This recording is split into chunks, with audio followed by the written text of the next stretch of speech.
Әлеуметтік желі сіздің энергияңызды көп алып қойып Энергиямды жатыр ма? көп алып қояды, біріншіден. Екіншіден, халқымның сұрауы, сахнадан көрейікші сізді Жұлдызай. Әр жерде бір жүре бермеңізші деген барған жердің өзінде ұсыныстар болады.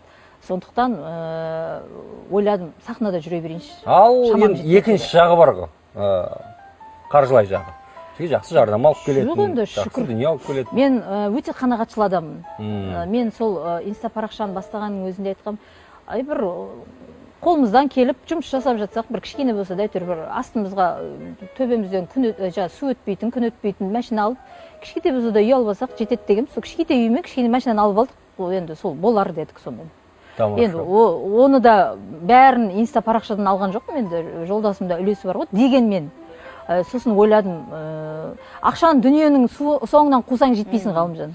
Ол байға да жетпейді, не дейтін еді, айтады ғой, кедей бай болсам дейді, бай құдай болсам дейді деп.